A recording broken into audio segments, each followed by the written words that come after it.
Getting into a coca processing lab takes weeks of negotiations, days of shifting arrangements, and hours of hunkering down in the jungle, waiting for a signal that it's safe.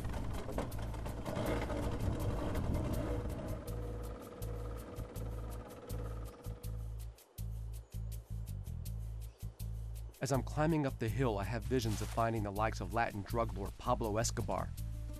Instead, I meet Marina. She won't tell us her last name, just that she's 30 years old, a single mom who runs this lab so she can rent a house in town and send her 2 daughters to school there. She runs the lab here, but she won't talk to us on camera because she says she's too ashamed. This is a small lab. You might call it a mom and pop operation, except there's no pop. Today, only 1 employee shows up to mix the chemicals and process the leaves.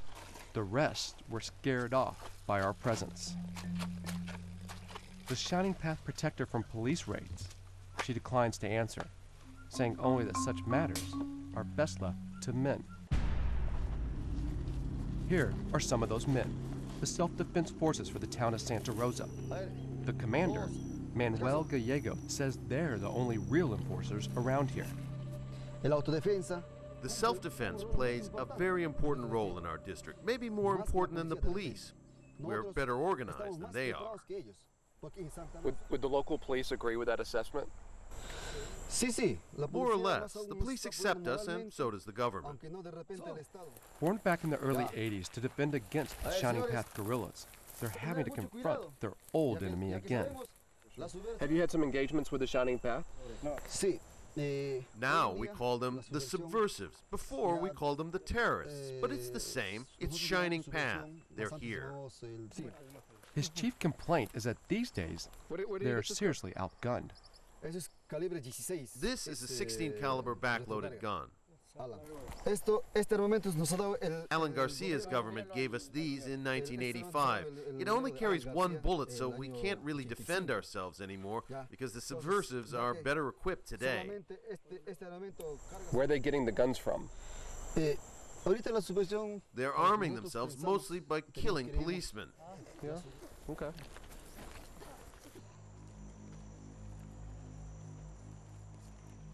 The self-defense forces do not oppose drug dealers.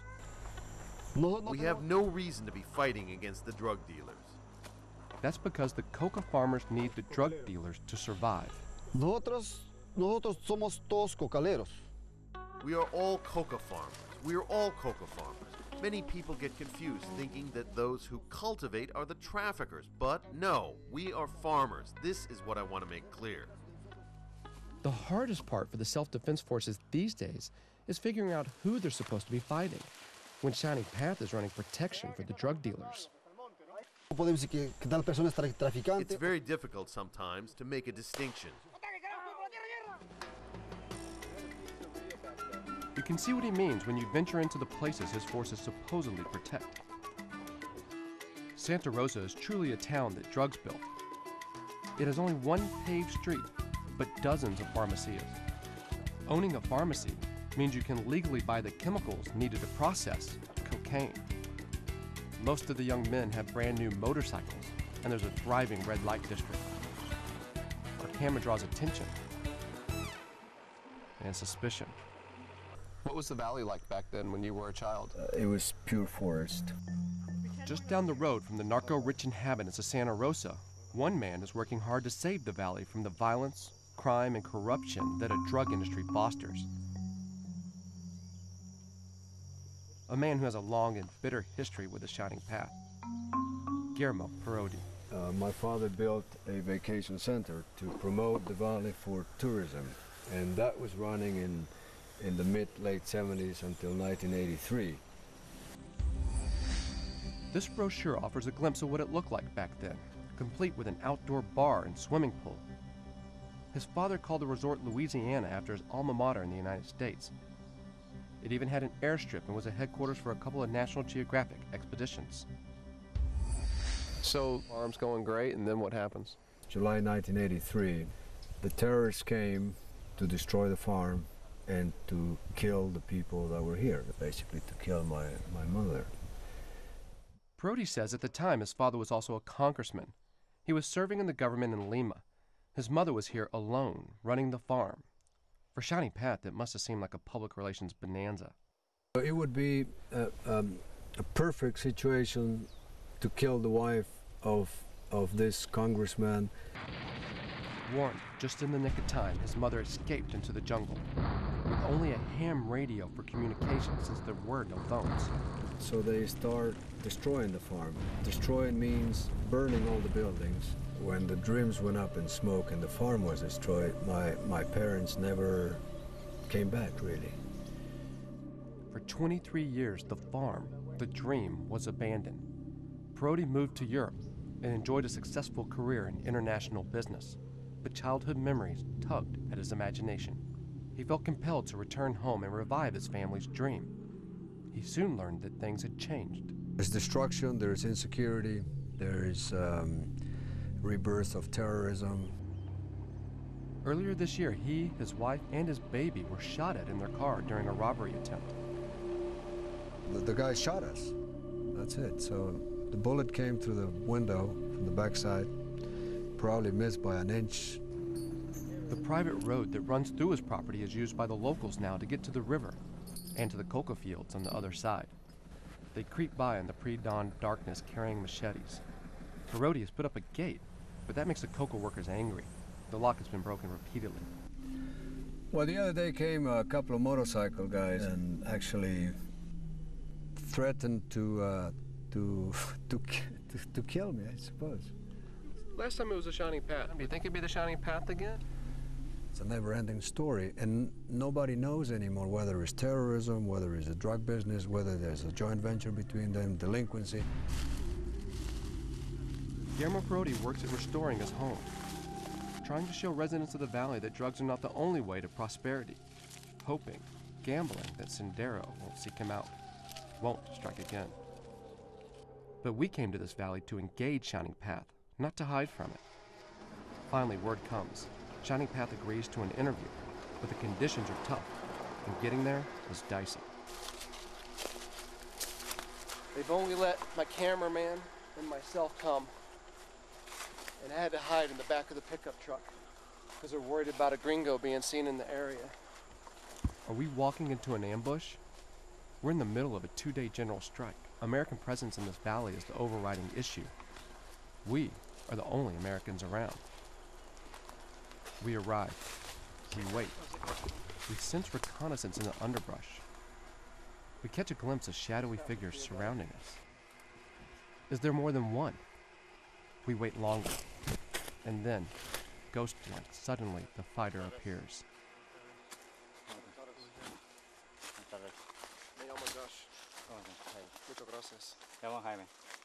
What's the Shining Path's ultimate goal? Is it to take over the government? Is it to take over the country? Or is it just to make the government change the current situation? We want to change our government. And you know why? Well, because they're oppressing us in our country. Many people said that the revolution is over. No, we killed these lies. Is Shining Path involved in the illicit coca trade here? We do participate to help them and help us. We stand with the farmers, with the coca growers, with the drug dealers. We're working together. Our goal is to support the narcos. They give us weapons and ammunition, and we offer cover and protection when they travel. We are working together. The self-defense forces told us the Shining Path guerrillas are better armed, that the narcos provide them with superior weapons now. But this fighter's missed out so far. He carries the same antique single shotgun that they do. Does the Shining Path have any labs? We only offer protection to the drug dealers, and that's it. We don't work in the business and don't deal. Many people would say so, but we don't. We are not narco-terrorists. Will Shining Path kill anyone who gets in the way of their ultimate goal? If somebody stands in our way, we can clean out the military, the police, and whomever. When the Shining Path started, they said they were there to help, but then they end up killing. Why should anyone believe the Shining Path now when they say they're back to help? We had abuses in the past. Somebody from a village would come and say that somebody else was with 5 women. In the past, our people were stealing, but We don't want this to happen anymore. They weren't fighting over the right things. Now we are raising the politics. We are starting a new life. They were going down the wrong path. Now we want our fight to be clean. What do you want the world to know about the shining path? We want Peru to be left alone, in peace. How committed are you? Are you willing to die for this cause? Someday I'll fall and I'll die. But any day that I don't fall, I'm alive and I'm continuing the fight. With that, he faded into the jungle as silently as he came. It's often said of small wars and rebel conflicts that go on for decades or even centuries that they've been fighting so long that they've forgotten what they're fighting for. Well, maybe they're fighting just to keep on fighting. When ideological principles and lofty goals are brushed aside, war becomes its own reward. Perfect justice, an elusive goal, and by any means necessary, becomes the means to no particular end at all.